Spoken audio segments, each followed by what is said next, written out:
Now, the Kenya Revenue Authority conducted a sensitization process at the Jomo Kenyatta International Airport to showcase their process of clearance of passengers' bags following the outcry from the public.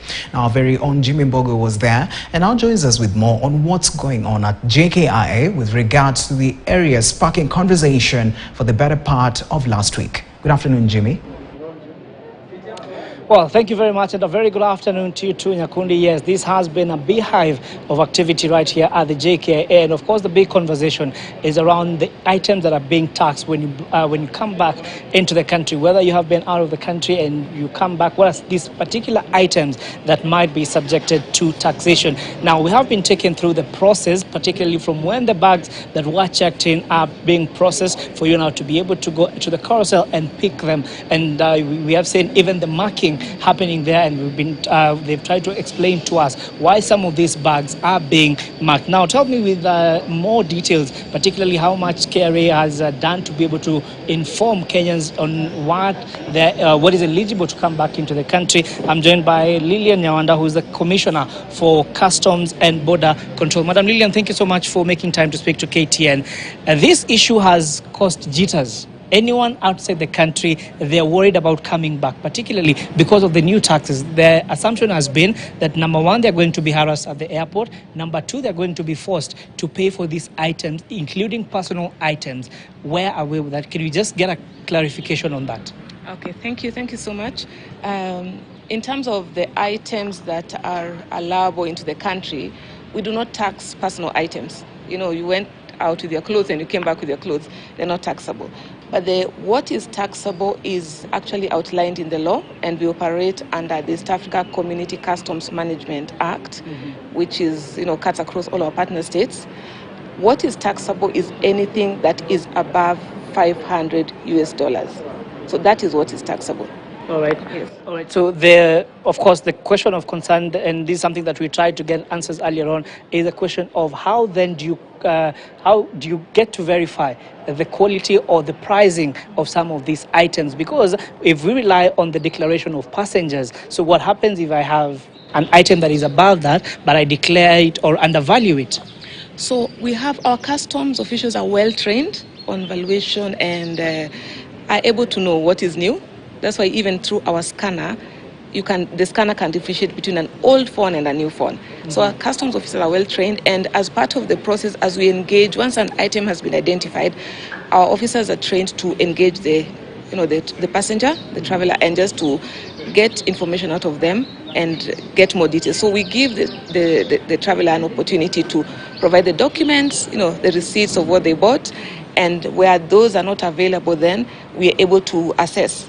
Based on experience, we have a very detailed database that actually outlines most of the items, commonly imported items. Yeah. So we're able to accurately then, value the items, yes. All right, but again, back to the question of the passenger, particularly being the one to prove that these are personal items. How are they expected to do that? So what I need to clarify is, your used items that you went out with are your things, and you're allowed to shop when you go out there. So the only limit is on the value of the items. So a new item is a new item. A new iPhone is different from an old iPhone, But then again, depending on the item, we've seen people coming in with, for example, 5 iPhones, 10 iPhones, 15 iPhones. Those cannot be personal items, but our customs officers are well trained. They are able to know, and they're able to interrogate the traveler and be able to actually see and determine. And it's a conversation. It's not an imposition. We actually interview and engage and discuss, so that by the time we are agreeing on this is what is taxable, it's clear to the traveler, yes. All right, now the $500 mark, of course, the question then that I want you to help me understand this, from a layman's perspective, is this cumulative value or is this the value of a particular item? So it is cumulative value. All the things that you've bought when you're out there, $500 is what is allowable, yes. Anything above that, it's cumulative, it's not per item. Okay. Yes. Thank you for that clarification.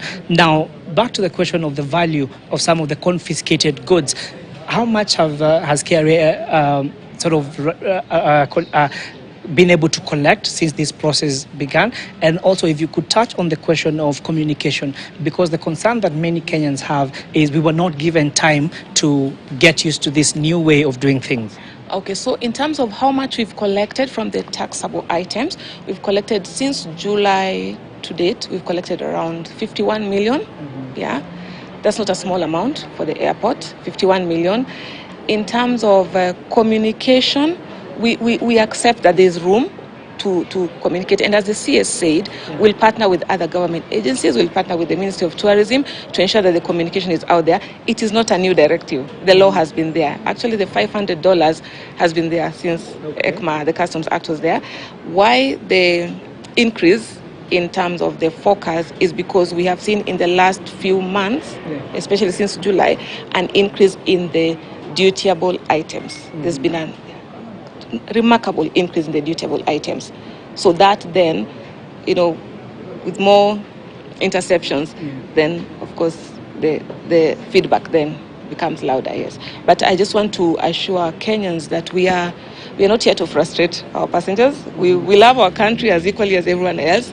We're here to ensure that our travelers have a smooth, experience as they come in, and we'll work together with the other agencies. You'll appreciate that in the airport, it's not just KRA. KRA is at the last point. Yeah. So you go through immigrations. Actually, you start with Port Health. You go through immigrations. You get your passport and visa checked. You go through, there are other agencies. It's KRA. There's so many other agencies. We even have police here. So, but we are committed to work together because we are one government to ensure that our travelers have a smooth experience. All right, lastly, before I let you go, and I know my colleagues are waiting in lines, is the question of the timing. There are those who feel that this is high season and maybe this is something that could have been pushed to January. So again, in terms of the timing, as I'd said before, the law is the law. It is not new. Yeah. It is not new. So we are just implementing the law, and we have always implemented it. It's just that in the last few months, we've seen an influx of the dutiable items coming in. So we are not able to suspend the law, but what we can do is work on, and we are committed to working on ensuring that our travelers have, whether it's tourists or returning residents or just normal Kenyans coming back, that have a smooth experience. So, and we really value the feedback that we've gotten from Kenyans. It's helping to improve and streamline our processes. All right, Madam Lillian, thank you so much for that clarification. And of course, there you have it. Nyakundi will be here, and we'll try and get as much information just to make sure that any passengers coming into the country understand exactly what they can and cannot bring into the country. But for now, back to you. All right, Jimmy, thank you so much for that information. All right, now we get to our conversation of the day.